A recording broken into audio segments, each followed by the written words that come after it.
Hello guys, योबर पाठशाला with Ashok में आपका स्वागत है। आज की क्लास में हम पढ़ने वाले हैं भारत की न्याय व्यवस्था का सबसे महत्वपूर्ण संस्थान सुप्रीम कोर्ट ऑफ इंडिया, सर्वोच्च न्यायालय। आज की क्लास में हम समझेंगे कि सुप्रीम कोर्ट में कुल कितने न्यायाधीश होते हैं, सुप्रीम कोर्ट के चीफ जस्टिस का वेतन कौन तय करता है, एक्टिंग चीफ जस्टिस कब नियुक्त किया जाता है, एडहॉक जज किस स्थिति में नियुक्त किए जाते हैं, क्या रिटायर्ड जज भी सुप्रीम कोर्ट में बैठ सकते हैं। और इस क्लास के एंड में हम कुछ ऑब्जेक्टिव टाइप क्वेश्चन भी करेंगे जो प्रीवियस ईयर एसएससी, बैंक और रेलवे की एग्जाम में पूछे गए हैं।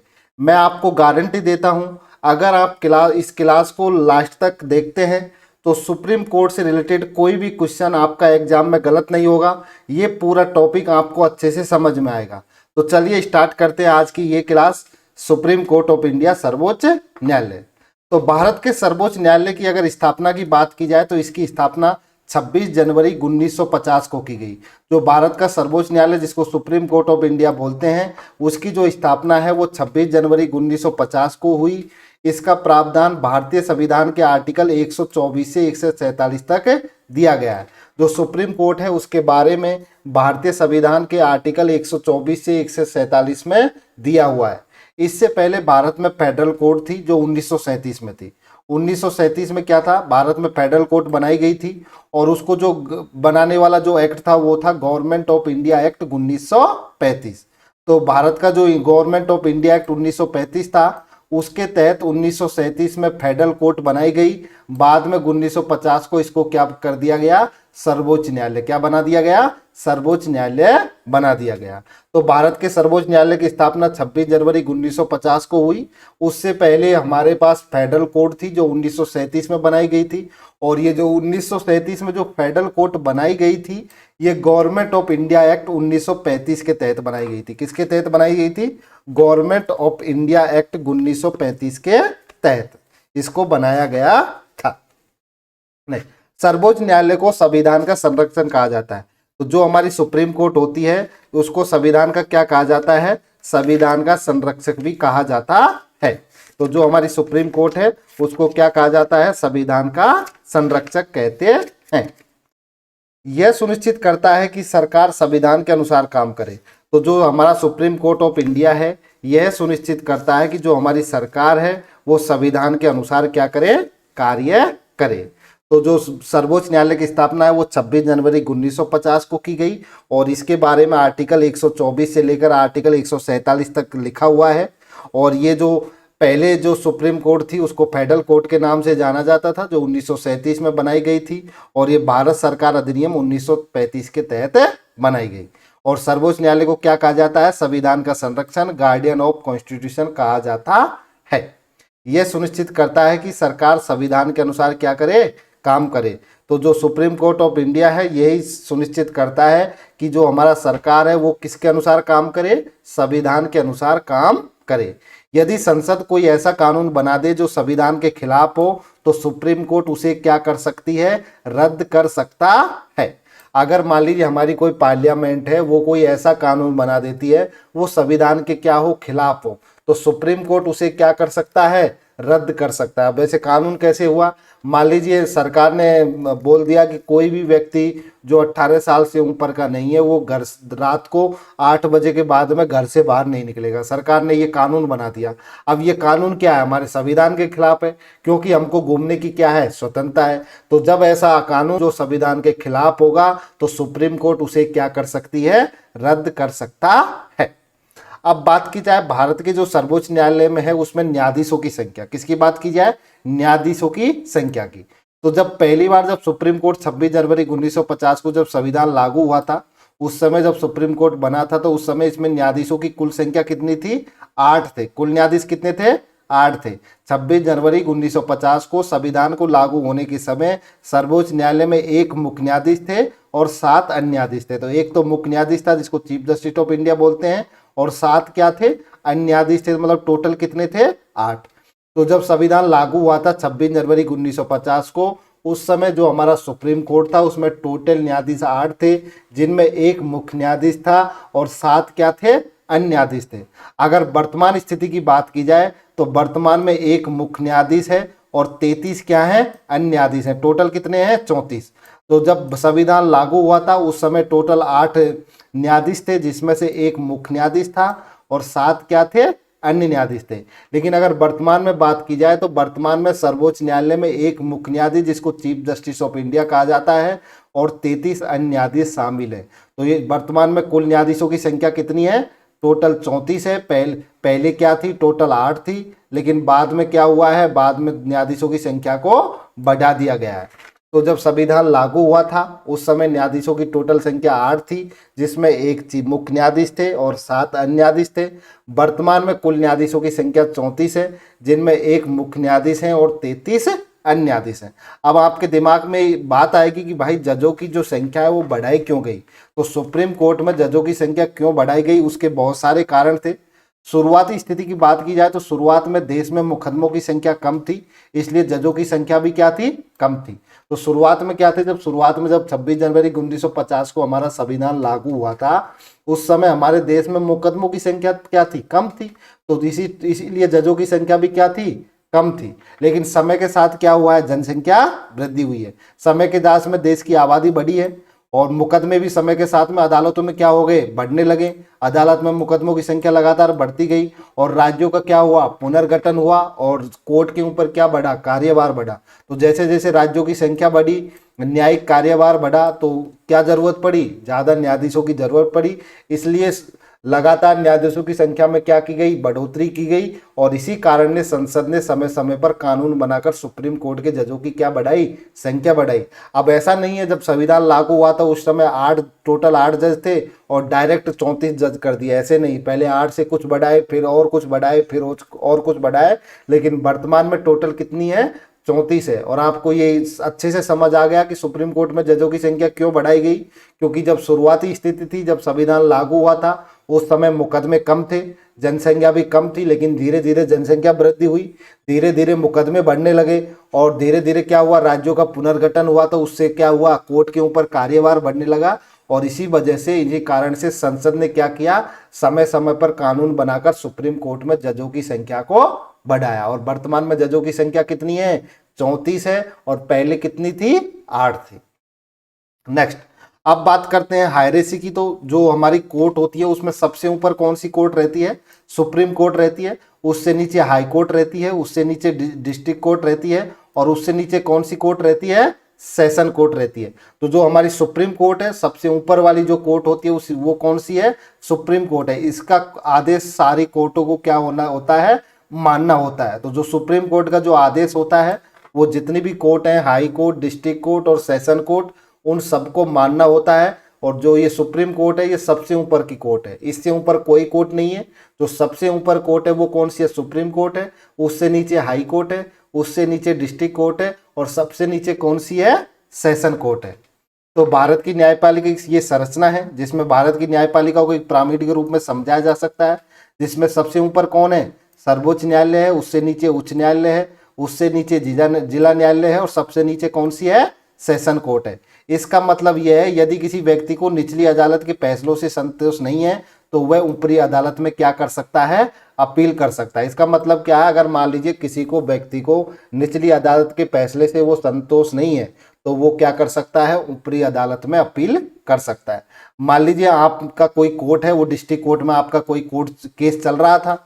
अब डिस्ट्रिक्ट कोर्ट ने आपके खिलाफ क्या दे दिया, फैसला दे दिया। आप उसके फैसले से संतुष्ट नहीं हो तो आप कहाँ जा सकते हो, हाई कोर्ट में जा सकते हो। अगर आप मान लीजिए हाई कोर्ट ने कोई फैसला दिया है, अगर आप उससे भी संतुष्ट नहीं हो तो आप कहाँ जा सकते हो, सुप्रीम कोर्ट में जा सकते हो। तो यह यदि किसी व्यक्ति को जब निचली अदालत के फैसले से वो संतोष नहीं होता है तो वो कहाँ जा सकता है, ऊपरी अदालत में जा सकता है। अगर आप सेशन कोर्ट के फैसले से संतुष्ट नहीं हो तो आप डिस्ट्रिक्ट कोर्ट में जा सकते हो, डिस्ट्रिक्ट कोर्ट के फैसले से संतुष्ट नहीं हो तो आप हाई कोर्ट जा सकते हो, और अगर हाई कोर्ट के फैसले से भी आप संतुष्ट नहीं हो तो आप कहाँ जा सकते हो, सुप्रीम कोर्ट जा सकते हो। लेकिन जो सुप्रीम कोर्ट का फैसला होता है वो आपको मानना ही पड़ता है। अब बात करते हैं सर्वोच्च न्यायालय के न्यायाधीशों की नियुक्ति कैसे होती है। तो सर्वोच्च न्यायालय के न्यायाधीशों की नियुक्ति भारत के राष्ट्रपति द्वारा की जाती है। किसके द्वारा की जाती है, भारत के राष्ट्रपति द्वारा सर्वोच्च न्यायालय के न्यायाधीशों की नियुक्ति की जाती है। मुख्य न्यायाधीश की नियुक्ति राष्ट्रपति करते हैं और अन्य न्यायाधीशों की नियुक्ति राष्ट्रपति, मुख्य न्यायाधीश और अन्य वरिष्ठ न्यायाधीशों की सलाह से करते हैं। तो जो सर्वोच्च न्यायालय के न्यायाधीश होती हैं उनकी नियुक्ति होती है वो राष्ट्रपति के द्वारा की जाती है, जिसमें से मुख्य न्यायाधीश जिसको चीफ जस्टिस ऑफ इंडिया कहते हैं उसकी नियुक्ति राष्ट्रपति करते हैं। और उसके अलावा जितने भी अन्य न्यायाधीश होते हैं उनकी नियुक्ति राष्ट्रपति, जो मुख्य न्यायाधीश जिसको हम चीफ जस्टिस ऑफ इंडिया कहते हैं, और अन्य वरिष्ठ न्यायाधीशों की सलाह से करते हैं। और जो ये सलाह होती है, जो ये वरिष्ठ न्यायाधीशों की सलाह ली जाती है, इसको क्या बोला जाता है? इस व्यवस्था को कॉलेजियम सिस्टम बोला जाता है। क्या बोला जाता है? कॉलेजियम सिस्टम बोला जाता है। तो जो सर्वोच्च न्यायालय का जो मुख्य न्यायाधीश जिसको हम चीफ जस्टिस ऑफ इंडिया कहते हैं उसकी नियुक्ति भारत के राष्ट्रपति करते हैं। उसके अलावा जितने अन्य न्यायाधीश होते हैं उनकी नियुक्ति भारत के राष्ट्रपति, मुख्य न्यायाधीश और अन्य जो वरिष्ठ न्यायाधीश हैं उनकी सलाह पर करते हैं, और इस व्यवस्था को कॉलेजियम सिस्टम कहते हैं। अब ये कॉलेजियम प्रणाली क्या होती है? इसके अंदर जब भारत के राष्ट्रपति किसी व्यक्ति को नियुक्त करते हैं तो उससे किससे सलाह लेते हैं? एक भारत का मुख्य न्यायाधीश होते हैं और 4 क्या होते हैं? वरिष्ठ न्यायाधीश होते हैं। क्या रहते हैं? वरिष्ठ न्यायाधीश होते हैं। इसी को क्या बोला जाता है? कॉलेजियम प्रणाली बोला जाता है। ये न्यायाधीशों की सिफारिश करते हैं। किसकी सिफारिश करते हैं? राष्ट्रपति के पास न्यायाधीशों की सिफारिश करते हैं कि सुप्रीम कोर्ट का न्यायाधीश कौन कौन बनेंगे, और राष्ट्रपति उनको क्या करते हैं? नियुक्त करते हैं। तो इसी को क्या बोला जाता है? कॉलेजियम प्रणाली बोला जाता है। तो जो सुप्रीम कोर्ट के जो चीफ जस्टिस ऑफ इंडिया होते हैं उनकी नियुक्ति भारत के राष्ट्रपति करते हैं, और अन्य न्यायाधीशों की जो नियुक्ति होती है वो कॉलेजियम प्रणाली के तहत की जाती है, जिसके अंतर्गत राष्ट्रपति, भारत के मुख्य न्यायाधीश और उसके जो 4 वरिष्ठ जो न्यायाधीश होते हैं उनसे सहायता लेकर करते हैं। तो जो कॉलेजियम प्रणाली होती है उसमें क्या होते हैं? मुख्य न्यायाधीश होते हैं और उसके साथ साथ क्या होते हैं? वरिष्ठ न्यायाधीश होते हैं। क्या होते हैं? कॉलेजियम प्रणाली में मुख्य न्यायाधीश होते हैं और उसके साथ साथ वरिष्ठ न्यायाधीश होते हैं।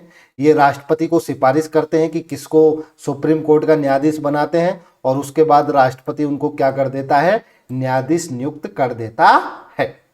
अब बात करें आर्टिकल 124 की, तो आर्टिकल 124 में सुप्रीम कोर्ट के जज बनने की योग्यता है। देखिए, सुप्रीम कोर्ट के बारे में आपको पूरा आर्टिकल 124 से आर्टिकल 147 तक दिया हुआ है, लेकिन आपको ये सारे आर्टिकल नहीं पढ़ने। आपको आर्टिकल 24 से लेकर आर्टिकल 147 तक पूरे आर्टिकल नहीं पढ़ने हैं। आपको बस वो आर्टिकल पढ़ने हैं जो एग्जाम में बार बार पूछे जाते हैं। ये सारे आर्टिकल एग्जाम में बार बार नहीं पूछे जाते। मैं आपको वो इंपॉर्टेंट आर्टिकल इसमें पढ़ाऊंगा जो एग्जाम में पूछे जाने की 99.9% क्या रहती है? संभावना रहती है। तो हम इसके अंदर पूरे आर्टिकलों को नहीं पढ़ेंगे, हम इसके अंदर जो इंपॉर्टेंट आर्टिकल है उन आर्टिकलों को पढ़ेंगे। तो इसमें सबसे पहले जो इंपॉर्टेंट आर्टिकल है वो आर्टिकल 124 है। आर्टिकल 124 सुप्रीम कोर्ट में जज बनने की योग्यता के बारे में बताता है। किसके बारे में बताता है? कि सुप्रीम कोर्ट का जज कौन कौन बन सकता है। तो सुप्रीम कोर्ट का जज बनने की अगर योग्यता की बात की जाए तो वो एक तो भारत का नागरिक होना चाहिए, और उसके साथ साथ इन तीनों में कोई सी भी एक उसके अंदर क्या होनी चाहिए? खूबी होनी चाहिए। भारत का नागरिक तो उसको होना ही होना है, साथ ही साथ में इन तीनों में से उसके अंदर एक क्या होनी चाहिए? विशेषता होनी चाहिए। या तो वो उच्च न्यायालय के न्यायाधीश के रूप में 5 वर्ष काम कर चुका हो, या उच्च न्यायालय में वो 10 साल तक वकालत कर चुका हो, या वो प्रख्यात विधि विशेषज्ञ हो। तो सुप्रीम कोर्ट का न्यायाधीश बनने की योग्यता यही है कि वो भारत का नागरिक होना चाहिए। साथ ही साथ इन तीनों में से कोई भी एक योग्यता उसके पास में होनी चाहिए। अगर इन तीनों में से एक योग्यता भारत के नागरिक होने के साथ साथ उसके पास है तो उसको क्या बना सकते हैं? सुप्रीम कोर्ट का जज। तो सुप्रीम कोर्ट का जज बनने के लिए इन तीनों में से एक योग्यता, या तो वो उच्च न्यायालय का न्यायाधीश हो 5 वर्ष के लिए, या वो उच्च न्यायालय में 10 वर्ष तक वकालत कर चुका हो, या वो क्या हो? प्रख्यात विधि विशेषज्ञ हो। मतलब राष्ट्रपति के निगाह में क्या हो? वो बहुत बढ़िया कानून का जानकार होना चाहिए। अगर ऐसा है तो उसको क्या बनाया जा सकता है? सुप्रीम कोर्ट का जज बनाया जा सकता है। ये बात आर्टिकल 124 में की गई है। अब बात करते हैं सर्वोच्च न्यायालय के जो न्यायाधीश हैं उनका कार्यकाल कितना होता है। तो सर्वोच्च न्यायालय के जो न्यायाधीश हैं उनका कार्यकाल 65 वर्ष की आयु प्राप्त करने तक का रहता है। तो जो सर्वोच्च न्यायालय के जो न्यायाधीश होते हैं उनका कार्यकाल कितना होता है? 65 वर्ष होता है। 65 वर्ष की आयु तक वो अपने पद पर बने रह सकते हैं। अब मान लीजिए कोई व्यक्ति है, वो मान लीजिए 2010 में क्या बना? न्यायाधीश बना सुप्रीम कोर्ट का, और उसकी 65 साल कब खत्म हो रही है? 2013 में हो रही है। तो अगर जो 2013 में उसकी 65 साल खत्म हो रही है तो वो कितने साल के लिए ही रहेगा? ओनली 3 साल के ही लिए ही रहेगा। अब मान लीजिए कोई 2005 में बना और उसकी 65 साल कब खत्म हो रही है? 2000 2012 में हो रही है, तो वो 65 साल, कितने साल रह गए, 7 साल, तो वो 7 साल तक क्या रह सकता है, सॉरी सॉरी, तो वो 7 साल तक क्या रह सकता है, सर्वोच्च न्यायालय का न्यायाधीश रह सकता है। तो सर्वोच्च न्यायालय का न्यायाधीश बनने के लिए आयु मैक्सिमम कितनी आपकी रह सकती हो आप सर्वोच्च न्यायालय का न्यायाधीश, 65 वर्ष तक। तो सर्वोच्च न्यायालय का न्यायाधीश 65 वर्ष की आयु प्राप्त करने तक अपने पद पर बना रह सकता है, अर्थात वो 65 साल की उम्र में क्या हो जाएगा, अपने पद से रिटायर हो जाएगा। उसके साथ साथ इसमें 3 कंडीशन भी हो सकती है।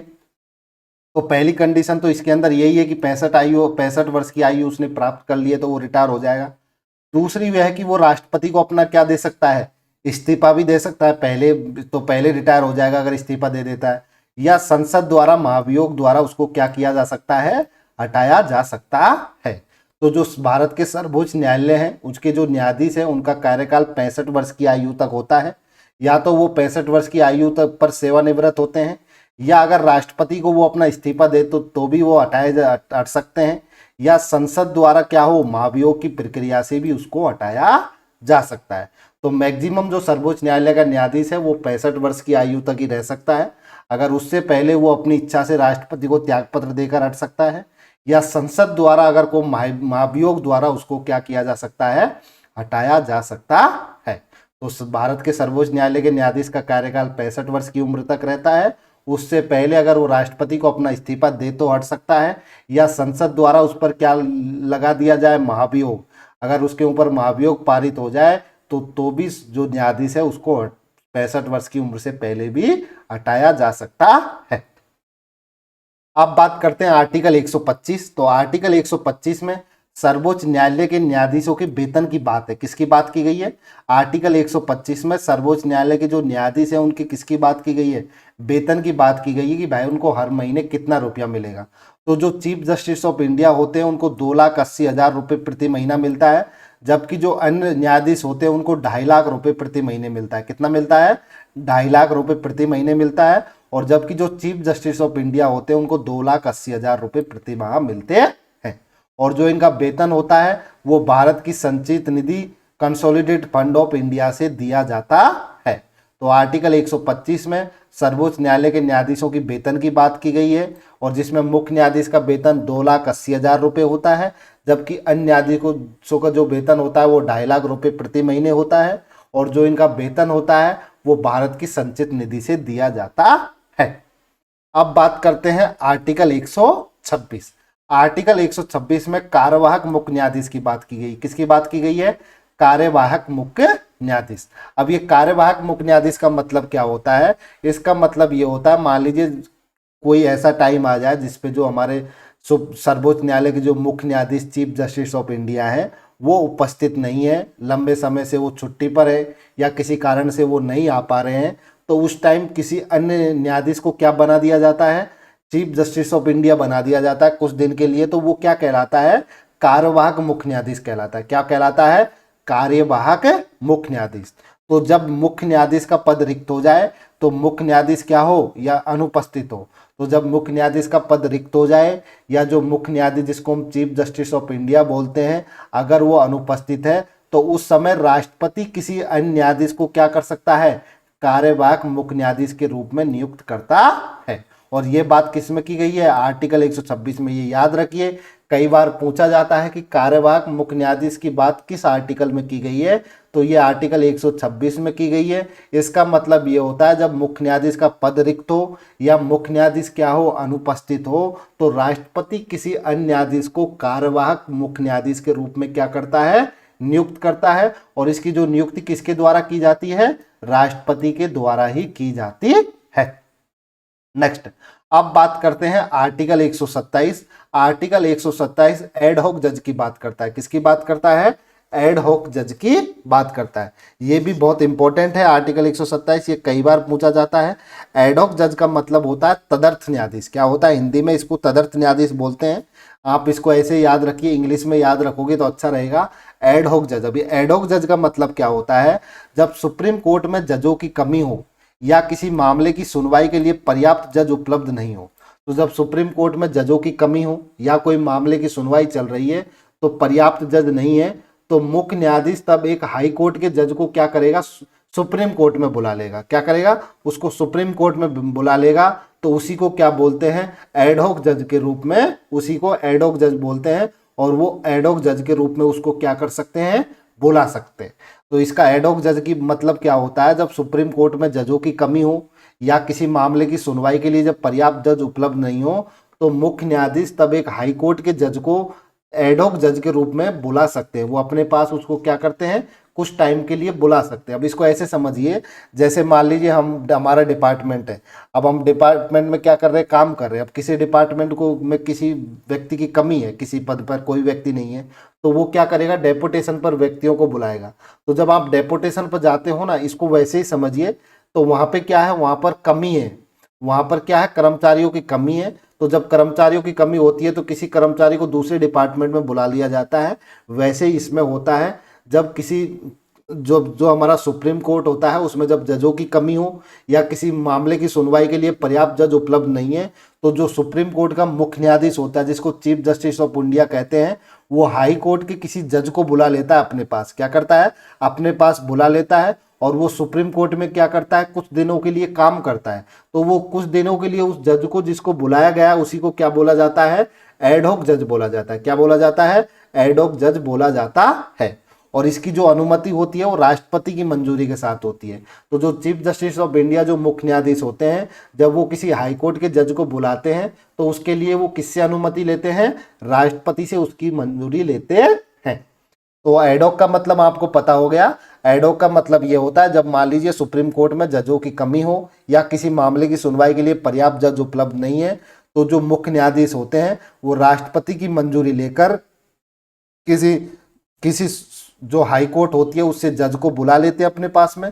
तो वो जो जज होता है उसी को क्या बोला जाता है, एडहॉक जज कहा जाता है। तो आर्टिकल 127 के अनुसार यदि किसी समय पर सुप्रीम कोर्ट में न्यायाधीशों की संख्या कम हो जाए या काम ज्यादा हो जाए, तो तदर्श न्यायाधीश, जिसको एडहॉक जज की नियुक्ति की जा सकती है। तदर्श न्यायाधीश वह न्यायाधीश होता है जिसे कुछ समय के लिए सुप्रीम कोर्ट में काम करने के लिए बुलाया जाता है। तो जो तदर्श न्यायाधीश, जिसको हम एडहॉक जज बोलते हैं, वो वह न्यायाधीश होता है जिसको कुछ समय के लिए सुप्रीम कोर्ट में काम करने के लिए बुलाया जाता है। आमतौर पर यह न्यायाधीश किसी हाई कोर्ट का क्या रहता है, न्यायाधीश होता है। तो जो न्यायाधीश जो सुप्रीम कोर्ट में बुलाया जाता है वो आमतौर पर क्या होता है, किसी हाई कोर्ट का न्यायाधीश होता है। तो आर्टिकल 127 में किसकी बात की गई है, एडहॉक की बात की गई है। अगर नियुक्ति की बात की जाए तो इसकी जो नियुक्ति होती है वो मुख्य न्यायाधीश करते हैं, चीफ जस्टिस ऑफ इंडिया। लेकिन इसके लिए वो किससे अनुमति लेते हैं, राष्ट्रपति से अनुमति लेते हैं। तो जो एडहॉक जज होते हैं उसकी नियुक्ति चीफ जस्टिस ऑफ इंडिया के द्वारा की जाती है, बट वो इसकी अनुमति किससे लेते हैं, राष्ट्रपति लेते हैं। और नियुक्त कब किया जाता है, तो नियुक्त जब सुप्रीम कोर्ट में न्यायाधीशों की कमी हो और मामलों की संख्या क्या हो जाए, बहुत अधिक हो जाए, तो एडहॉक जज की नियुक्ति की जा सकती है। नेक्स्ट, अब बात करते हैं आर्टिकल 129। ये बहुत इंपॉर्टेंट है। आर्टिकल 129 में बात की गई है अभिलेख न्यायालय। जो सर्वोच्च न्यायालय है वो क्या है, एक अभिलेख न्यायालय है। अभी अभिलेख न्यायालय का मतलब क्या होता है, इसका मतलब होता है न्यायालय के निर्णय अभिलेखों में स्थायी रूप से सुरक्षित रखे जाते हैं। अगर मान लीजिए सुप्रीम कोर्ट ने कोई आदेश दिया है कि भाई ऐसा, इस फैसले में ऐसा है, तो वही फैसला निचली अदालतों को क्या करना होता है, मान्य करना होता है। उसी फैसले को निचली अदालत क्या करती है, मान्य करती हैं। और न्यायालय की अवमानना के लिए दंड देने की भी क्या है, शक्ति है। तो इसीलिए इसको क्या बोला जाता है, अभिलेख न्यायालय कहा जाता है। तो जो सर्वोच्च न्यायालय का जो फैसला होता है वो सभी को क्या करना होता है, मानना होता है। जो निचली अदालत होती है उनको भी जो सुप्रीम कोर्ट का फैसला है उसको मानना होता है। इसीलिए इसको क्या बोला जाता है, अभिलेख न्यायालय कहा जाता है। तो जो आर्टिकल 129 है उसमें कहा गया है कि जो सर्वोच्च न्यायालय है वह एक अभिलेख न्यायालय है। तो अभिलेख न्यायालय का मतलब हो गया जो न्यायालय के जो निर्णय हैं वो अभिलेखों में स्थायी रूप से सुरक्षित रखे जाते हैं। जो भी फैसला है वो स्थायी रूप से क्या रहता है, सुरक्षित रहता है। अब नेक्स्ट टाइम इससे रिलेटेड अगर कोई भी केस अगर कोर्ट में आता है तो वो फैसला उसके लिए भी क्या रहता है, सेम रहता है। तो जो न्यायालय के जो निर्णय होते हैं वो अभिलेखों में स्थायी रूप से सुरक्षित रखे जाते हैं और न्यायालय की अवमानना के लिए दंड देने की भी क्या है, शक्ति है। तो अभिलेख न्यायालय का दो अर्थ हो गया, एक तो हो गया रिकॉर्ड सुरक्षित रखना और दूसरा हो गया अगर कोई इसकी अवमानना करता है तो उसको क्या है, सजा देने की शक्ति। अब रिकॉर्ड सुरक्षित रखने से मतलब क्या है देखिए, तो सुप्रीम कोर्ट के जो सभी निर्णय और कार्रवाई स्थायी रिकॉर्ड के रूप में सुरक्षित रखे जाते हैं। इन रिकॉर्डों का उपयोग भविष्य में एविडेंस के रूप में किया जाता है। तो जो सुप्रीम कोर्ट के सभी जो निर्णय या जो कार्रवाई होती हैं उनको स्थायी रिकॉर्ड के रूप में सुरक्षित रखा जाता है और भविष्य में एविडेंस के रूप में इनका क्या किया जाता है, प्रयोग किया जाता है। अब ऐसे दूसरा है कि अवमानना की सजा देने की भी शक्ति है। सुप्रीम कोर्ट को अदालत की अवमानना के लिए किसी व्यक्ति को दंड देने की क्या होती है, शक्ति होती है। अगर कोई व्यक्ति अदालत का अपमान करता है या उसके आदेश की अवहेलना करता है तो सुप्रीम कोर्ट उसे सजा दे सकता है। तो ये किसके अंदर है, आर्टिकल 129 के अंदर है, जिसके अंदर कहा गया है कि सर्वोच्च न्यायालय एक अभिलेख न्यायालय है। नेक्स्ट, अब बात करते हैं आर्टिकल 131 की। जो आर्टिकल 131 है उसमें मूल क्षेत्राधिकार की बात की गई। किसकी बात की गई है, क्षेत्राधिकार की बात की गई है। कुछ मामलों में मुकदमा सीधे सर्वोच्च न्यायालय में दायर किया जा सकता है। तो जो सर्वोच्च न्यायालय उसका क्षेत्राधिकार क्या क्या है उसकी बात किसमें की गई है, आर्टिकल 131 में की गई है। तो जो कुछ मामले होते हैं जिनका आप मुकदमे को सीधे कहां पर दायर कर सकते हैं, सुप्रीम कोर्ट में दायर कर सकते हैं। तो जो आर्टिकल 131 है वो मूल क्षेत्राधिकार बताता है कि सुप्रीम कोर्ट का क्षेत्राधिकार कहां कहां तक है। तो जब किसी केंद्र और एक राज्य के मध्य में विवाद है तो आप सीधे सुप्रीम कोर्ट में जा सकते हो, सुप्रीम कोर्ट में मुकदमा दायर कर सकते हो। जब केंद्र और एक या एक से अधिक राज्यों का विवाद है तब भी आप डायरेक्ट सुप्रीम कोर्ट में मुकदमा दायर कर सकते हो। जब दो या दो से अधिक राज्यों के बीच में विवाद है तो तब भी आप सीधा कोई भी मुकदमा सुप्रीम कोर्ट में दायर कर सकते हो। तो ये क्या है, सुप्रीम कोर्ट का मूल क्षेत्राधिकार है। जब केंद्र और राज्य के बीच में अगर कोई विवाद होता है तो आप सीधा मुकदमा सुप्रीम कोर्ट में दायर कर सकते हो। जब केंद्र और या एक से अधिक राज्यों के बीच में विवाद है तो भी आप सीधा मुकदमा केंद्र में सुप्रीम कोर्ट में दायर कर सकते हो। जब दो या दो से अधिक राज्यों के बीच में विवाद है तो भी आप सीधा मुकदमा सुप्रीम कोर्ट में दायर कर सकते हो। तो सुप्रीम कोर्ट का क्षेत्राधिकार कहां तक है, केंद्र या एक राज्य के बीच का मुकदमा हो या केंद्र या एक से अधिक राज्यों के बीच में विवाद हो या दो से अधिक राज्यों के बीच में विवाद हो, अगर तीनों ही स्थितियां हो तो उस समय आप कहां जा सकते हो, सीधे सुप्रीम कोर्ट जा सकते हो। सीधे आप सुप्रीम कोर्ट में अपना मुकदमा दायर कर सकते हो। तो जो आर्टिकल 131 होता है वो मूल क्षेत्राधिकार की बात करता है कि सर्वोच्च न्यायालय का मूल क्षेत्राधिकार कहां तक है। अब बात करते हैं आर्टिकल 137। जो आर्टिकल 137 है वो पुनर्विचार की शक्ति देता है। किसकी शक्ति देता है, सुप्रीम कोर्ट को पुनर्विचार की शक्ति देता है। अभी पुनर्विचार का मतलब क्या होता है, सर्वोच्च न्यायालय अपने स्वयं के निर्णय पर क्या कर सकती है, पुनर्विचार कर सकती है। अब सर्वोच्च न्यायालय ने मान लीजिए कोई फैसला दे दिया, बाद में सर्वोच्च न्यायालय को महसूस हुआ कि हमने ये फैसला गलत दिया है, तो वो उस पर क्या कर सकती है, पुनर्विचार कर सकती है। तो जो आर्टिकल 137 है वो सर्वोच्च न्यायालय को न्यायिक पुनरावलोकन या जिसको हम पुनर्विचार की शक्ति देता है। देश में न्यायपालिका के कामकाज का क्या होता है, ये पुनरीक्षण होता है। मगर मान लीजिए सुप्रीम कोर्ट ने कोई ऐसा फैसला दिया है, बाद में उसको ऐसा महसूस हुआ कि ये फैसला हमने गलत दे दिया, तो सुप्रीम कोर्ट क्या कर सकती है, उस पर पुनर्विचार कर सकती है। तो जो आर्टिकल 137 है वो सुप्रीम कोर्ट को पुनर्विचार की शक्ति देता है, अर्थात सर्वोच्च न्यायालय अपने स्वयं के निर्णय पर क्या कर सकती है, पुनर्विचार कर सकती है। अगर मान लीजिए पहले उसने किसी को क्या कर दिया, किसी मुकदमे में बरी कर दिया, बाद में उनको लगा कि यार हमारे पास साक्ष्यों की कमी थी और हमने इसको बरी कर दिया है, तो वो दोबारा से दूसरा फैसला सुनाकर उसको क्या कर सकती है, उसको जेल में भी डाल सकती है या उसको क्या दे सकती है, सजा दे सकती है। तो सर्वोच्च न्यायालय को क्या है, पुनर्विचार की शक्ति है। अब इसमें कारण क्या हो सकते हैं, जैसे मान लीजिए निर्णय लेने में क्या हो गई, त्रुटि हो गई, स्पष्ट गलती या कानून का गलत अर्थ निकल गया और उसकी तरह से सुप्रीम कोर्ट ने क्या दे दिया, गलत फैसला दे दिया, तो उस पर क्या कर सकती है, पुनर्विचार कर सकती है। अगर बाद में अगर मान लीजिए कोई नया महत्वपूर्ण तत्व सुप्रीम कोर्ट के सामने आ गया, तो ऐसा तथ्य जो पहले उपलब्ध नहीं था या अदालत ने संज्ञान में नहीं लिया था, तो उसके कारण भी क्या कर सकती है, उस फैसले पर पुनर्विचार कर सकती है।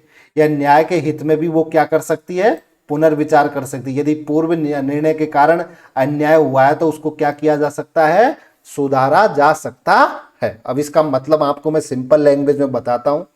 मान लीजिए आपने कोई गलत काम किया, आप सुप्रीम कोर्ट, आपका केस चल रहा है, आप सुप्रीम कोर्ट ने फैसला सुनाया कि आपने कोई गलत काम नहीं किया, हम आपको बरी करते हैं। लेकिन बाद में सुप्रीम कोर्ट के पास में कुछ ऐसे साक्ष्य आए कि ये आदमी तो इसमें लिप्त था, इसने तो गलत काम किया है। तो जब सुप्रीम कोर्ट के पास में ऐसा साक्ष्य आएगा तो सुप्रीम कोर्ट दोबारा अपना क्या सुना सकती है, फैसला सुना सकती है। वो उस पर पुनर्विचार कर सकती है अपने जजमेंट पर। तो और जब वो पुनर्विचार करेगी, उसको लगेगा कि ये इसमें इन्वॉल्व है, तो उस व्यक्ति को वो क्या दे सकती है, सजा दे सकती है। जिसको उसने बरी कर दिया उसको क्या दे सकती है, वो सजा दे सकती है। ये आर्टिकल किस में लिखा हुआ है, आर्टिकल 137 में है, जो उसको सुप्रीम कोर्ट को पुनर्विचार की शक्ति देता है। मान लीजिए पहले उसको किसी निर्णय में त्रुटि हो गई, या उनके पास में अब कोई महत्वपूर्ण साक्ष्य मिला हो जो पहले उनके पास में नहीं था, या जो उन्होंने पहले जो निर्णय दिया था उसमें अन्याय हुआ है, उसको सुप्रीम कोर्ट ने क्या किया है, सुधारा है। तो सुप्रीम कोर्ट उसको क्या कर सकती है, सुधार सकती है। तो जो आर्टिकल 37 है वो पुनर्विचार की क्या देता है, सुप्रीम कोर्ट को शक्ति देता है। तो आर्टिकल 137 के अनुसार सुप्रीम कोर्ट को अपने ही दिए हुए निर्णय पर क्या कर सकता है, रिव्यू करने की शक्ति होती है। इसका मतलब यह है कि यदि किसी निर्णय में गलती हो गई हो या कोई महत्वपूर्ण तथ्य छूट गया हो तो सुप्रीम कोर्ट उस निर्णय को दोबारा देख सकता है। मान लो सुप्रीम कोर्ट ने किसी मामले में फैसला दे दिया, बाद में पता चला कि उस मामले में एक महत्वपूर्ण सबूत छूट गया, तो उस मामले में रिव्यू पिटीशन दायर की जा सकती है। तो ये बात किसमें की गई है, आर्टिकल 137 में। नेक्स्ट, अब बात करते हैं आर्टिकल 143। जो आर्टिकल 143 है वो सर्वोच्च न्यायालय का परामर्शदाती क्षेत्राधिकार बताता है कि जो सर्वोच्च न्यायालय का जो परामर्शदाती जो क्षेत्राधिकार कहाँ तक है। तो सर्वोच्च न्यायालय का जो परामर्श मतलब परामर्श किससे ले सकता है या किसको दी जा सकती है, उसकी बात किसमें की गई है, आर्टिकल 143 में की गई है। तो आर्टिकल 143 राष्ट्रपति की सलाह की बात करता है। इसके अंतर्गत क्या है, राष्ट्रपति किसी महत्वपूर्ण कानूनी प्रश्न पर सर्वोच्च न्यायालय से क्या मांग सकता है, सलाह मांग सकता है। तो जो आर्टिकल 143 है वो सर्वोच्च न्यायालय का परामर्शदात्री क्षेत्राधिकार के बारे में बताता है। इसके अंदर कहा गया है कि अगर राष्ट्रपति किसी महत्वपूर्ण कानून पर प्रश्न पर सर्वोच्च न्यायालय से सलाह मांग सकता है, भारत के मुख्य न्यायाधीश और सर्वोच्च न्यायालय उस मामले पर अपनी राय दे सकते हैं। राष्ट्रपति के लिए सर्वोच्च न्यायालय की सलाह स्वीकार करना अनिवार्य नहीं है। तो जो भारत के राष्ट्रपति हैं वो किसी महत्वपूर्ण कानूनी प्रश्न पर सुप्रीम कोर्ट के जो न्यायाधीश हैं उनसे सलाह मांग सकते हैं। सुप्रीम कोर्ट के न्यायाधीश उनको सलाह दे सकते हैं और राष्ट्रपति जरूरी नहीं है कि उनकी सलाह को क्या करे, स्वीकार करे। तो ये राष्ट्रपति के ऊपर निर्भर करता है कि वो उनकी सलाह को स्वीकार भी कर सकता है और अस्वीकार भी कर सकता है। तो भारत के मुख्य न्यायाधीश से राष्ट्रपति सलाह मांग सकता है।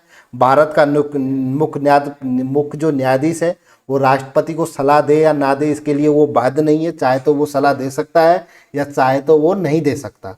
और जो भारत के राष्ट्रपति हैं वो भारत के मुख्य न्यायाधीश की सलाह को मानने के लिए भी बाध्य नहीं है। तो आर्टिकल 143 सर्वोच्च न्यायालय के परामर्शदाती क्षेत्राधिकार को बताता है। इसके अंदर कहा गया है कि भारत के मुख्य न्यायाधीश से राष्ट्रपति सलाह मांग सकता है। भारत का मुख्य न्यायाधीश सलाह देने के लिए बाध्य नहीं है। राष्ट्रपति भारत के मुख्य न्यायाधीश की सलाह को मानने के लिए भी बाध्य नहीं है। ये सारी बात किसमें की गई है, आर्टिकल 143 में। तो आर्टिकल 143 के अनुसार भारत के राष्ट्रपति किसी महत्वपूर्ण कानूनी या संवैधानिक प्रश्न पर सुप्रीम कोर्ट से सलाह मांग सकते हैं। सुप्रीम कोर्ट उस विषय पर अपनी राय दे भी सकता है, चाहे तो नहीं भी दे, कोई जरूरी नहीं है। और इसे ये किसके अंदर आता है, परामर्श अधिकारिता कहा जाता है। इसी को एडवर्सरी जुडिक्शन कहा जाता है। क्या कहा जाता है, एडवर्सरी जुडिक्शन। तो इसको हिंदी में बोलते हैं परामर्श अधिकारिता, जो आर्टिकल 143 कहता है। जब इसका एग्जाम्पल देखिए, जब राम जन्मभूमि बाबरी मस्जिद विवाद से संबंधित कुछ कानूनी प्रश्न उठे थे तब राष्ट्रपति ने सुप्रीम कोर्ट से क्या मांगी थी, सलाह मांगी थी। तो वो सलाह किस आर्टिकल के तहत दी जाती है, आर्टिकल 143 के तहत ही राष्ट्रपति सुप्रीम कोर्ट से सलाह मांगते हैं। तो जब राम जन्मभूमि बाबरी मस्जिद विवाद से संबंधित कुछ कानूनी प्रश्न उठे थे तो तब राष्ट्रपति ने सुप्रीम कोर्ट से सलाह मांगी थी। अब महत्वपूर्ण तत्वों की बात करते हैं जो भारत के सर्वोच्च न्यायालय से संबंधित है। तो सबसे पहले बात करते हैं कार्यवाहक राष्ट्रपति की। यदि राष्ट्रपति और उपराष्ट्रपति दोनों के पद रिक्त हों और भारत के मुख्य न्यायाधीश कार्यवाहक राष्ट्रपति के रूप में कार्य कर सकते हैं। तो जब राष्ट्रपति और उपराष्ट्रपति के दोनों पद रिक्त रहते हैं तो जो भारत के मुख्य न्यायाधीश होते हैं वो कार्यवाहक राष्ट्रपति के रूप में कार्य कर सकते हैं। दूसरी, सेवानिवृत्ति के बाद क्या जो भारत के न्यायाधीश होते हैं जो सुप्रीम कोर्ट के, क्या वो वकालत कर सकते हैं? तो सर्वोच्च न्यायालय के न्यायाधीश जब वो रिटायर हो जाते हैं उसके बाद किसी भी न्यायालय में वकालत नहीं कर सकते। ये याद रखिए, जब सुप्रीम कोर्ट का जो न्यायाधीश होते हैं वो जब रिटायर हो जाते हैं तो वो भारत के किसी भी न्यायालय में क्या नहीं कर सकते? वकालत नहीं कर सकते। तीसरी बात की जाए तो न्यायिक कार्यभाषा क्या होती है? तो जो सुप्रीम कोर्ट की जो न्यायिक कार्यवाही होती है वो इंग्लिश में होती है और वो किस में लिखा हुआ है? आर्टिकल 348 में। तो सर्वोच्च न्यायालय में जो न्यायिक कार्यवाही की भाषा क्या है? अंग्रेजी है, वो आर्टिकल 348 में लिखा हुआ है। तो जो भारत के मुख्य न्यायाधीश होते हैं, जब राष्ट्रपति और उपराष्ट्रपति के पद रिक्त हों तो भारत का मुख्य न्यायाधीश कार्यवाहक राष्ट्रपति के रूप में कार्य करता है। और जो भारत के जो न्यायाधीश होते हैं तो सुप्रीम कोर्ट के, वो किसी अन्य न्यायालय में वकालत नहीं कर सकते रिटायरमेंट के बाद में। और जो सर्वोच्च न्यायालय में जो न्यायिक कार्रवाई की भाषा होती है वो अंग्रेजी है, जो आर्टिकल 348 में लिखी हुई है। अब बात करते हैं सुप्रीम कोर्ट के बारे में कुछ महत्वपूर्ण तथ्यों की। तो भारत के जो सुप्रीम कोर्ट के पहले मुख्य न्यायाधीश कौन थे? तो जो भारत के जो सुप्रीम कोर्ट के पहले मुख्य न्यायाधीश थे वो हीरालाल जे कन्हैया थे। क्या थे? एच जे कन्हैया, जिसको जो शॉर्ट में एच जे कन्हैया बोलते हैं, जिसका पूरा नाम क्या है? हीरालाल जे कन्हैया। वो भारत के सुप्रीम कोर्ट के पहले मुख्य न्यायाधीश थे। और बात की जाए सुप्रीम कोर्ट की पहली महिला जज तो वो कौन थी? फातिमा बीबी थी। कौन थी? फातिमा बीबी थी। अब बात की जाए सबसे लंबे समय तक रहने वाले मुख्य न्यायाधीश तो वो वाई.वी. चंद्रचूड़ थे। कौन थे? वाई.वी. चंद्रचूड़। तो ये जो भारत के सबसे लंबे समय तक रहने वाले मुख्य न्यायाधीश थे। और सबसे कम समय तक रहने वाले मुख्य न्यायाधीश की बात की जाए तो वो कमल नारायण सिंह थे। तो भारत के सुप्रीम कोर्ट के पहले मुख्य न्यायाधीश हीरालाल जे कन्हैया थे। सुप्रीम कोर्ट की पहली महिला जज की बात की जाए तो फातिमा बीबी थी। सबसे लंबे समय तक रहने वाले मुख्य न्यायाधीश तो वो वाई.वी. चंद्रचूड़ थे। और सबसे कम समय रहने वाले मुख्य न्यायाधीश की बात की जाए तो वो कमल नारायण सिंह थे। और आगे बात की जाए तो अगर हम बात की जाए मुख्य न्यायाधीशों की नियुक्ति, तो संविधान में मुख्य न्यायाधीश की नियुक्ति की प्रक्रिया का स्पष्ट उल्लेख नहीं है। तो संविधान में ऐसा कोई स्पष्ट नहीं लिखा हुआ है कि मुख्य न्यायाधीश किसे बनाया जाएगा। परंपरागत रूप से सर्वोच्च न्यायालय के जो वरिष्ठ न्यायाधीश होते हैं उसी को भारत का मुख्य न्यायाधीश नियुक्त किया जाता है। तो संविधान में ऐसा नहीं लिखा हुआ है कि भारत का मुख्य सुप्रीम कोर्ट का मुख्य न्यायाधीश कौन बनेगा, पर एक परंपरा चली हुई आ रही है। जो सर्वोच्च न्यायालय का जो वरिष्ठ न्यायाधीश होता है उसी को क्या बना दिया जाता है? Chief justice of India, Bharat का मुख्य न्यायाधीश बना दिया जाता है। मुख्य न्यायाधीश की नियुक्ति भारत के राष्ट्रपति द्वारा की जाती है। उस अवसरों पर वरिष्ठता की परंपरा का उल्लंघन किया गया। ऐसा नहीं है, कई जगह भी ऐसा हुआ है जब वरिष्ठता की परंपरा का क्या हुआ है? उल्लंघन हुआ है। ऐसा संविधान में कोई उल्लेख इसका नहीं है कि आपको जो वरिष्ठ आदमी है जो अपने सुप्रीम कोर्ट में उसी को आपको मुख्य न्यायाधीश बनाना है। ये परंपरा चली हुई आ रही है। उस परंपरा के जरिए जो सुप्रीम कोर्ट में जो वरिष्ठ न्यायाधीश होता है उसको चीफ जस्टिस ऑफ इंडिया बना दिया जाता है। लेकिन कुछ अवसरों पर जो वरिष्ठ न्यायाधीश है उस परंपरा का क्या हुआ है? उल्लंघन हुआ है। जैसे 1973 में, तो 1973 में एन रे को मुख्य न्यायाधीश नियुक्त किया गया। तो जो 1973 है उसमें किसको मुख्य न्यायाधीश नियुक्त किया गया? अजीत नाथ रे। इसका फुल फॉर्म की बात की जाए, एन रे का फुल फॉर्म है अजीत नाथ रे। 1973 में अजीत नाथ रे को मुख्य न्यायाधीश नियुक्त किया गया, जबकि वो सुप्रीम कोर्ट का वरिष्ठ न्यायाधीश नहीं था, लेकिन जब भी उसको चीफ जस्टिस ऑफ इंडिया बनाया गया। इसी तरह 1977 में एम.एच. बेग, जिसको हमीदुल्ला बेग कहा जाता है, क्या बोला जाता है? हमीदुल्ला बेग को मुख्य न्यायाधीश नियुक्त किया गया। तो 1973 और 1977 में इस परंपरा को तोड़ा गया था। उस समय जो वरिष्ठ न्यायाधीश थे उसको चीफ जस्टिस ऑफ इंडिया नहीं बनाया गया था, जबकि 1973 में अजीत नायरे को बना दिया गया और 1977 में हमीदुल्ला बेग को बना दिया गया, जिसे शॉर्ट में एम.एच. बेग बोला जाता है। उसको क्या कर दिया गया? मुख्य न्यायाधीश बना दिया गया, जबकि वो सुप्रीम कोर्ट में क्या नहीं थे? वरिष्ठ न्यायाधीश नहीं थे। तो ये एक परंपरा थी जो 1973 और 1977 में तोड़ी गई थी। और ये परंपरा है वो पहले से चली हुई आ रही है, लेकिन संविधान में ऐसा कुछ है नहीं कि जो वरिष्ठ न्यायाधीश है उसको ही हम चीफ जस्टिस ऑफ इंडिया बनाएंगे। ये एक परंपरा थी, वो परंपरा चली हुई आ रही है, उसी के तहत जो वरिष्ठ न्यायाधीश है उसी को चीफ जस्टिस ऑफ इंडिया बना दिया जाता है। लेकिन 1973 और 1977 में इस परंपरा का क्या हुआ था, उल्लंघन हुआ था। अब बात की जाए 42वें संविधान संशोधन 1976 ने न्यायपालिका की शक्तियों को सीमित करने का प्रयास किया गया। तो जो 42वां संविधान संशोधन जो 1976 में हुआ था, जिसको हम लघु संविधान भी कहते हैं, उसने क्या किया, न्यायपालिका की शक्ति को सीमित करने का प्रयास किया। लेकिन 43वें और 44वें संविधान संशोधन ने न्यायपालिका की शक्तियों को क्या किया, मजबूत किया। तो जो 42वां संविधान संशोधन था उसने न्यायपालिका की शक्तियों को सीमित करने का प्रयास किया, लेकिन 43वें और 44वें संविधान संशोधन ने न्यायपालिका की शक्तियों को मजबूत किया। अगर बात की जाए जनहित याचिका, जिसको पीआईएल बोलते हैं, उच्च न्यायालय और सर्वोच्च न्यायालय दोनों में दायर की जा सकती है। तो पीआईएल, जिसको पब्लिक इंटरेस्ट लेजिस्लेशन बोलते हैं, पीआईएल, वो आप सुप्रीम कोर्ट में भी दायर कर सकते हो और हाई कोर्ट में भी दायर कर सकते हो। 1950 से 1993 तक न्यायाधीशों की नियुक्ति राष्ट्रपति द्वारा मंत्रिपरिषद की सलाह पर की जाती थी।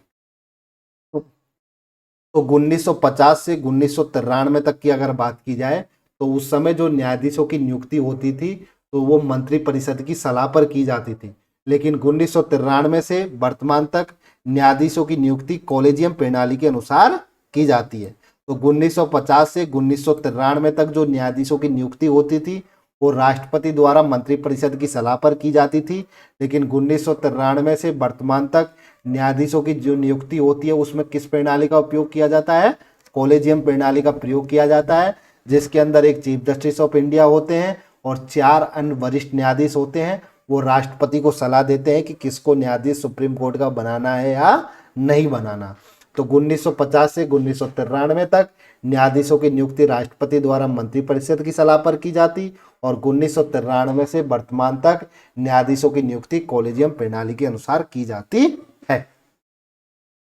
अब बात की जाए जो इंदु मल्होत्रा, जो भारत की पहली महिला वकील थी जिन्होंने सुप्रीम कोर्ट के न्यायाधीश के रूप में क्या किया गया था, नियुक्त किया गया था। जो इंदु मल्होत्रा करके भारत की पहली महिला वकील थी जिन्हें सीधे सुप्रीम कोर्ट के न्यायाधीश के रूप में क्या किया गया था, नियुक्त किया गया था। तो 2018 में जो इंदु मल्होत्रा है, जो भारत की पहली महिला वकील थी जिन्हें सीधे क्या बना दिया गया, सुप्रीम कोर्ट का न्यायाधीश बना दिया गया, वकील से डायरेक्ट। सर्वोच्च न्यायालय की अगर शक्ति की बात की जाए तो सर्वोच्च न्यायालय के मूल क्षेत्राधिकार होता है, एक अपीलीय क्षेत्राधिकार होता है और एक सलाहकार क्षेत्राधिकार होते हैं। ये तीनों क्षेत्राधिकार किसके अंदर आते हैं, सर्वोच्च न्यायालय के जो शक्तियों के अंदर आते हैं। ये सर्वोच्च न्यायालय की 3 शक्तियां हैं, एक मूल क्षेत्राधिकार है, एक अपीलीय क्षेत्राधिकार है और एक सलाहकार क्षेत्राधिकार है। और जो भारत में जनहित याचिका पीआईएल की शुरुआत जस्टिस पीएन भगवती ने की थी। जो पीआईएल है, पब्लिक इंटरेस्ट लेजिस्लेशन, उसकी शुरुआत जस्टिस पीएन भगवती ने की थी। और जो मैंने आपको बताया जाओ पीआईएल, उसको आप उच्च न्यायालय और सर्वोच्च न्यायालय में भी दायर कर सकते हैं। जो पीआईएल होती है उसको आप सुप्रीम कोर्ट और हाई कोर्ट दोनों जगह दायर कर सकते हैं। और इसकी जो शुरुआत है वो किसने की थी, पीएन भगवती ने की थी। तो ये कुछ सुप्रीम कोर्ट से रिलेटेड ये कुछ महत्वपूर्ण तथ्य हैं, ये डायरेक्ट क्वेश्चन पूछा जाता है, इसलिए मैंने आपको ये सारे के सारे बता दिए गए हैं। इसके अंतर्गत की जो पहला है कि जो भारत के सुप्रीम कोर्ट के पहले मुख्य न्यायाधीश एच.जे. कन्हैया थे। सुप्रीम कोर्ट की पहली महिला जज कौन थी, फातिमा बीबी। सबसे लंबे समय तक वाई.वी. चंद्रचूड़ थे। सबसे कम लंबे समय तक कमल नारायण सिंह थे। मुख्य न्यायाधीशों की नियुक्ति की परंपरा क्या है कि इसके अंदर मैंने आपको बताई ऐसी कोई परंपरा नहीं है कि जो आदमी होगा वो किसको नियुक्त करना है, वरिष्ठ न्यायाधीश को करना है या नहीं करना है। ये विवेक पर निर्भर करना है कि लेकिन आमतौर पर किसको नियुक्त किया जाता है, जो वरिष्ठ न्यायाधीश होता है उसी को क्या बना दिया जाता है, चीफ जस्टिस ऑफ इंडिया बना दिया जाता है। उसके बाद मैंने आपको कुछ महत्वपूर्ण तथ्य बताए कि 42वां संविधान संशोधन ने न्यायपालिका की शक्ति को कमजोर किया, लेकिन 43 और 44 ने क्या किया, उसको मजबूत किया। पीआईएल को आप हाई कोर्ट और सुप्रीम कोर्ट में कहीं भी दायर कर सकते हो और इसकी जो शुरुआत थी वो पीएन भगवती ने की थी। पहले 1950 से 1993 तक मंत्रिपरिषद की राष्ट्रपति है वो न्यायाधीशों की नियुक्ति मंत्रिपरिषद की सलाह पर करता था, लेकिन वर्तमान में कौन सी प्रणाली अपनाई जाती है, कॉलेजियम प्रणाली अपनाई जाती है। और उसके बाद मैंने आपको बताया इंदु मल्होत्रा भारत की पहली महिला वकील थी जिन्होंने सीधे सुप्रीम कोर्ट में न्यायाधीश के रूप में क्या किया गया था, उनको नियुक्त किया गया था। ये कोई इंपॉर्टेंट फैक्ट है जो डायरेक्ट पूछे जाते हैं। तो अभी तक हमने सुप्रीम कोर्ट के बारे में पूरा अच्छे से डिटेल में पढ़ा। अब हम इससे रिलेटेड कुछ क्वेश्चंस करेंगे जो प्रीवियस ईयर एसएससी बैंक और रेलवे की एग्जाम में पूछे गए हैं। सबसे पहले भारतीय संविधान में सर्वोच्च न्यायालय से संबंधित प्रावधान किस आर्टिकल से किस आर्टिकल तक दिए हुए हैं? तो ये आर्टिकल 124 से लेकर आर्टिकल 147 तक दिए हुए हैं। भारत के सर्वोच्च न्यायालय की स्थापना कब हुई? तो भारत के जो सर्वोच्च न्यायालय है उसकी स्थापना 26 जनवरी 1950 को हुई। तो संविधान लागू होने के साथ ही 26 जनवरी 1950 को सर्वोच्च न्यायालय की स्थापना हुई। भारत के सर्वोच्च न्यायालय के प्रथम मुख्य न्यायाधीश कौन थे? तो भारत के जो सर्वोच्च न्यायालय है उसके प्रथम मुख्य न्यायाधीश एच.जे. कन्हैया, जिसको हीरालाल जे कन्हैया कहते हैं। तो जो हीरालाल जे कन्हैया थे वो भारत के पहले मुख्य न्यायाधीश थे। सर्वोच्च न्यायालय के न्यायाधीशों की नियुक्ति कौन करता है? तो सर्वोच्च न्यायालय के न्यायाधीशों की नियुक्ति राष्ट्रपति के द्वारा की जाती है। सर्वोच्च न्यायालय के न्यायाधीशों की सेवानिवृत्ति आयु क्या है? तो सर्वोच्च न्यायालय के जो न्यायाधीश हैं वो कब रिटायर हो जाते हैं? 65 वर्ष की उम्र में रिटायर हो जाते हैं। वर्तमान में सर्वोच्च न्यायालय में कुल न्यायाधीश कितने हैं? तो वर्तमान में टोटल 34 है। उनमें एक चीफ जस्टिस ऑफ इंडिया है और 33 अन्य न्यायाधीश है। पहले क्या थे, जब संविधान लागू हुआ था उसमें टोटल 8 थे, जिसमें एक चीफ जस्टिस था और 7 अन्य थे। लेकिन वर्तमान में कितने हैं? 34 है। सर्वोच्च न्यायालय का मुख्यालय कहाँ पर स्थित है? तो जो सर्वोच्च न्यायालय है उसका जो मुख्यालय है वो नई दिल्ली में स्थित है। सर्वोच्च न्यायालय को अभिलेख न्यायालय किस आर्टिकल में कहा गया है? तो आर्टिकल 129 में सर्वोच्च न्यायालय को क्या कहा गया है? अभिलेख न्यायालय कहा गया है। उसके जो फैसले होते हैं वो सारी अदालत को क्या करने होते हैं? मान्य करने होते हैं और वो रिकॉर्ड होते हैं, एविडेंस के रूप में उनको क्या किया जाता है? पेश किया जाता है। ये किस में बात की गई है? आर्टिकल 129 में। सर्वोच्च न्यायालय को अपने निर्णय की पुनर्विचार करने की शक्ति किस आर्टिकल में दी गई है? तो ये आर्टिकल किस में दी गई है? आर्टिकल 137 में दी गई है। और आर्टिकल 137 के अंतर्गत सर्वोच्च न्यायालय अपने निर्णय की क्या कर सकता है? समीक्षा कर सकता है। राष्ट्रपति को सलाह देने की शक्ति सर्वोच्च न्यायालय को किस आर्टिकल में दी गई है? तो ये आर्टिकल 143 में दी गई है। आर्टिकल 143 के तहत राष्ट्रपति सर्वोच्च न्यायालय से सलाह मांग सकते हैं। सर्वोच्च न्यायालय की अपीलीय आधारिकता का अर्थ क्या है? अपीलीय आधारिकता का मतलब होता है उच्च न्यायालय के निर्णयों के विरुद्ध आप क्या कर सकते हो? अपील सुनाना होता है। तो उच्च न्यायालय के निर्णयों के विरुद्ध अपील सुनाना अपीलीय आधारिकता के अंतर्गत उच्च न्यायालय के फैसलों के खिलाफ अपील सुनी जाती है। तो उच्च न्यायालय के फैसलों के खिलाफ जो अपील है वो सुप्रीम कोर्ट में सुनी जाती है। सर्वोच्च न्यायालय के न्यायाधीश को पद से हटाने की प्रक्रिया क्या कहलाती है? तो सर्वोच्च न्यायालय के न्यायाधीश को पद से हटाने की प्रक्रिया महाभियोग कहलाती है।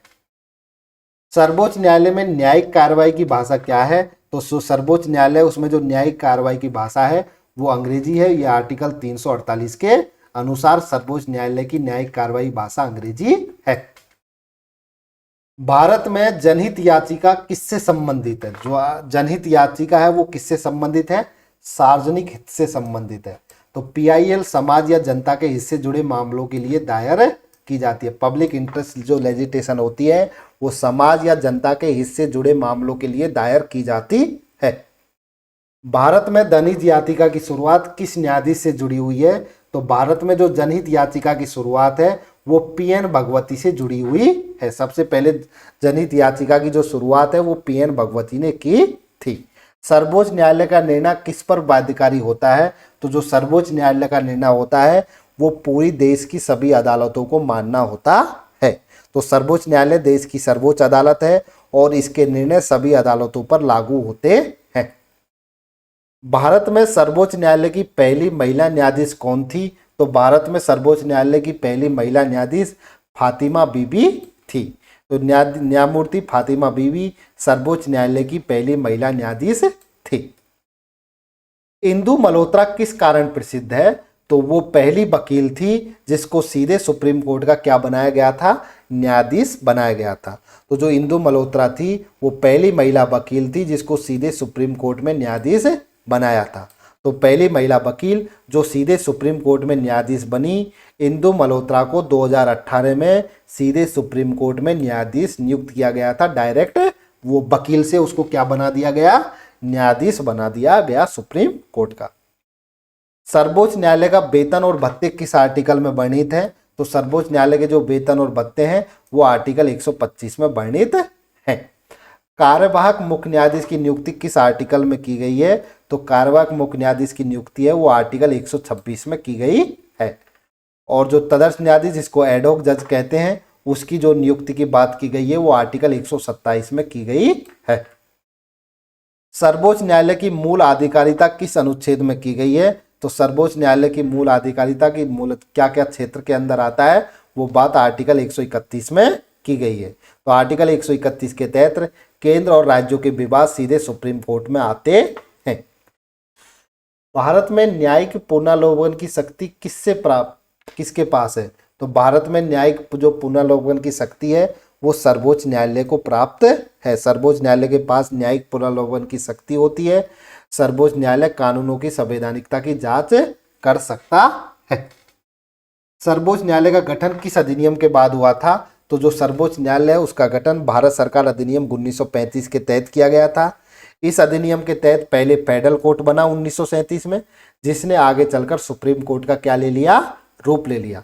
तो सर्वोच्च न्यायालय का गठन है वो भारत सरकार अधिनियम 1935 के तहत किया गया। पहले फेडरल कोर्ट बनाया गया 1937 में, बाद में चलकर सुप्रीम कोर्ट का रूप ले लिया फेडरल कोर्ट ने 1950 में। भारत में फेडरल कोर्ट की स्थापना कब हुई थी? तो भारत में जो फेडरल कोर्ट है उसकी स्थापना भारत सरकार अधिनियम 1935 के तहत 1937 में हुई थी। सर्वोच्च न्यायालय किस प्रकार की अदालत है? तो जो सर्वोच्च न्यायालय है वो सर्वोच्च अपीलीय अदालत है। क्या है? सर्वोच्च अपीलीय अदालत। सर्वोच्च न्यायालय के न्यायाधीश सेवानिवृत्ति के बाद क्या कर सकते हैं? तो किसी भी अदालत में वकालत, या उच्च न्यायालय में वकालत, या किसी भी अदालत में वकालत नहीं, या केवल जिला अदालत में वकालत। तो जो सर्वोच्च न्यायालय के न्यायाधीश अगर सेवानिवृत्त हो जाएं तो उसके बाद वो किसी भी अदालत में वकालत नहीं कर सकते हैं। तो सर्वोच्च न्यायालय के न्यायाधीश सेवानिवृत्ति के बाद किसी भी अदालत में वकालत नहीं कर सकते हैं। Thank you for watching this video. अगर आपको ये वीडियो अच्छी लगे, वीडियो को लाइक कीजिए, अपने दोस्तों के साथ में शेयर कीजिए, और अगर चैनल पर पहली बार आए हो तो चैनल को सब्सक्राइब कर लीजिए। Thank you all of you.